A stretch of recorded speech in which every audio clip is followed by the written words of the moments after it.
Right అందులో నిశ్శబ్దంగా ఉండండి ఎవరు మాట్లాడారు.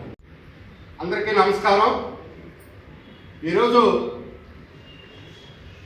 ఈ రాష్ట్ర ప్రభుత్వం అధికారంలోకి వచ్చిన తర్వాత ఇచ్చినటువంటి మాటలను వాగ్దానాలను నిలబెట్టుకోలేక ఈ ప్రభుత్వం నిర్లక్ష్యం వహిస్తూ ఉంది. అంచేత ఈరోజు ఈ ప్రభుత్వాన్ని ఒకటే అడగదలుచుకున్నాం. అయ్యా డిప్యూటీ సీఎం గారు, మీరు వాహన మహాసభల్లో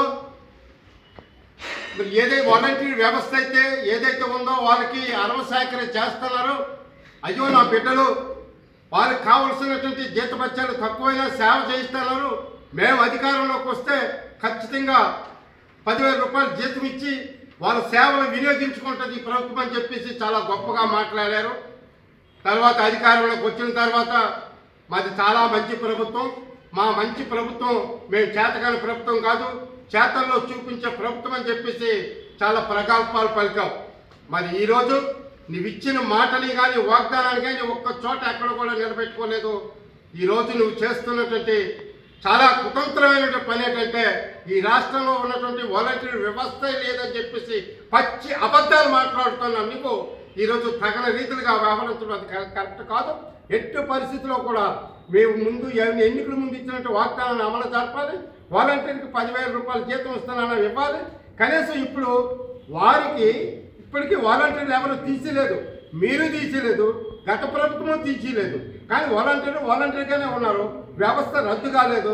సచివాలయ వ్యవస్థ ఏనాడైతే రద్దు అవుతుందో ఆనాడే వాలంటీర్ వ్యవస్థ రద్దు అవుతుంది తప్ప అంతవరకు వాలంటీర్ కొనసాగినట్టే ఇది ప్రభుత్వం దృష్టిలో, వాలంటీర్ దృష్టిలో కూడా కొనసాగుతున్నట్లు అని చెప్పేసి ఈ సందర్భంగా ఈ ప్రభుత్వానికి హెచ్చరిక చేస్తా ఉన్నాం.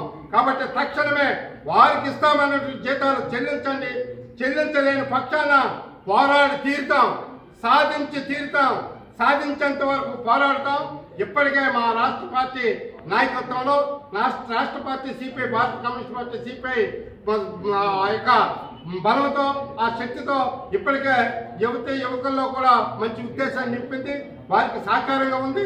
రాష్ట్ర వ్యాప్తంగా కూడా ఈ ఉద్యమం కొనసాగుతుంది. అందులో భాగమే మా విజయనగరం జిల్లా హెడ్ క్వార్టర్లో కాకుండా జిల్లా మొత్తం మీద కూడా అనేక సచివాలయాలు గ్రామాల్లో కూడా తిరిగి వాలంటీర్లందరినీ కూడా మేము ఈ ఉద్యోగం కాపాడుకోవాలి, దక్కించుకోవాలన్నటువంటి ఒక మంచి ఉద్దేశంతో, ఆలోచనతో వాలంటీర్ల దగ్గరికి వస్తా ఉన్నాం. ఈ ఉద్యమం కొనసాగుతుంది, రాష్ట్ర వ్యాప్తంగా కొనసాగుతుంది, మన విజయనగరం జిల్లాలో కూడా కొనసాగుతుంది. రేపు జరగబోయే ఉద్యమాలకు, కార్యక్రమాలకు మన ఉద్యోగం సాధించుకొని మనకు 10,000 రూపాయలు దక్కేంత వరకు కూడా ఈ పోరాటానికి ఈ జిల్లా మొత్తం మీద ఉన్నటువంటి వాలంటీర్ యువకులందరూ కూడా హాజరు కావాలి. ఇప్పటికే మంచి పరిణామం కనిపిస్తుంది. మా రాష్ట్ర పార్టీ కూడా వాలంటీర్ పూర్తి సపోర్ట్గా ఉంది, సంఘీభావం తెలియపరుస్తుంది. ఈ రాష్ట్ర ముఖ్యమంత్రితో కూడా అనేక అంశాలు దఫాలుగా వారితో మాట్లాడడం జరిగింది. వారు కూడా బయటికి చెప్పలేదు, కానీ ఈ ముఖ్యమంత్రి బయటికి చెప్పలేదు, కానీ లోపగారుగా మా రాష్ట్ర పార్టీ నాయకత్వానికి కూడా కొంత భరోసా కల్పిస్తుంది. అవే కాదు, పేద ప్రజలకు సంబంధించినటువంటి మొన్న ఇంటి స్థలాలు కూడా కావాలని కోరాం, మరి భూ పంపిణీ జరగాలని కోరాం. వీటన్నింటిని కూడా మన రాష్ట్ర పార్టీ నాయకత్వానికి ఈ యొక్క ఏదైతే కూటమి ప్రభుత్వం ఉందో ఆ కూటమి ప్రభుత్వం ఖచ్చితంగా అమలు చేయడానికి సుముఖంగా ఉంది. అంచేత మీరు నిర్లక్ష్యం వహించుకొని నిరుత్సాహం అంతకన్నా వద్దని చెప్పేసి మన వాలంటీర్కి నేను విజ్ఞప్తి చేస్తున్నాను. మేము ఆల్రెడీ చాలా వీడియోలు చేస్తాం.